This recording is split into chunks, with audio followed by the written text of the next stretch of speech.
Shalom Bapak Ibu Saudara yang diberkati dan dikasihi Tuhan. Selamat berjumpa kembali dalam renungan firman Tuhan hari ini. Mari sebelum kita mendengarkan renungan firman Tuhan, kita berdoa bersama. Tuhan, saat ini kami datang kepadamu, kami buka hati kami untuk diisi oleh renungan firman-Mu pagi ini. Tuhan tuntun, Tuhan tolong kami sehingga kami memahami, kami lebih mengerti dan kami lebih menyadari lagi apa yang harus kami lakukan di dalam kehidupan kami, dituntun oleh kebenaran firman Tuhan. Terima kasih Tuhan. Dalam nama Tuhan Yesus kami berdoa, haleluya, amin. Renungan firman Tuhan hari ini, kedewasaan rohani bertekun dalam doa. Yesaya 56 ayat 7b menulis, sebab rumahku akan disebut rumah doa bagi segala bangsa. Amin.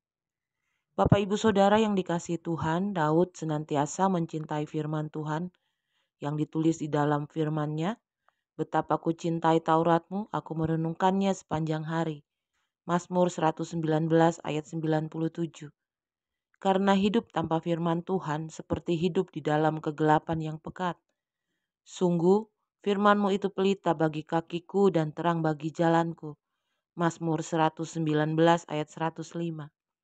Tuhan juga mengingatkan Yosua, janganlah engkau lupa memperkatakan kitab Taurat ini, tetapi renungkanlah itu siang dan malam, supaya engkau bertindak hati-hati sesuai dengan segala yang tertulis di dalamnya, sebab dengan demikian perjalananmu akan berhasil dan engkau akan beruntung. Yosua 1 ayat 8.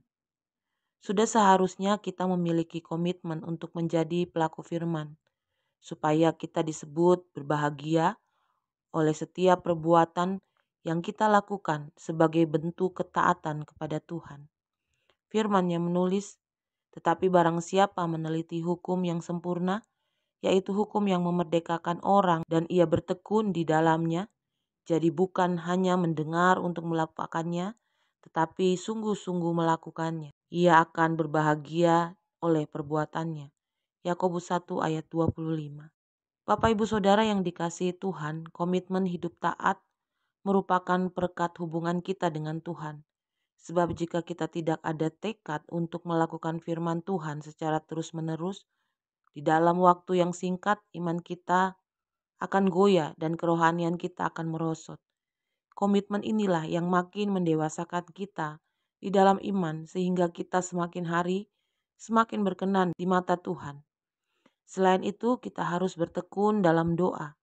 Doa yang dimaksud bukanlah doa yang syarat kepentingan pribadi atau doa yang dilakukan hanya saat ada persoalan, melainkan yang dibangun setiap waktu, yang didasari kerinduan untuk bersekutu dan bergaul karib dengan Tuhan, sehingga doa menjadi gaya hidup atau kebiasaan yang dilakukan setiap hari, seperti Daniel. Firman-Nya menulis, dalam kamar atasnya ada tingkap-tingkap yang terbuka ke arah Yerusalem.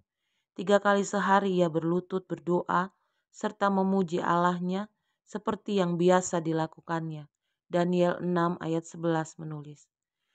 Seorang yang belum dewasa rohani amatlah sulit untuk bercakap-cakap dengan Tuhan, kecuali hanya bisa meminta. Jadi Bapak Ibu Saudara yang dikasihi Tuhan, seseorang dewasa rohani tahu membangun persekutuan intim dan menjaga komunikasi dengan Tuhan. Isi doanya syarat puji-pujian dan penyembahan bagi Tuhan. Amin. Mari kita berdoa. Tuhan, terima kasih untuk renungan firman-Mu saat ini. Mampukan kami bertekun dalam doa kami, sehingga semakin hari kami dibawa di dalam kedewasaan rohani. Berkati para pendengar saat ini Tuhan, yang sakit disembuhkan di dalam nama Yesus, yang berbeban berat diberikan penghiburan, yang letih lesu diberikan kekuatan yang baru, yang sedang bertekun mencari pekerjaan Tuhan buka jalan, yang sedang mempersiapkan pernikahan Tuhan tolong berikan yang terbaik. Terima kasih Tuhan, berkat-Mu melimpah atas kami sepanjang hari ini, hanya di dalam nama Tuhan Yesus kami berdoa, haleluya, amin. Selamat beraktivitas, Tuhan Yesus memberkati kita semua dengan limpah sepanjang hari ini. Amin.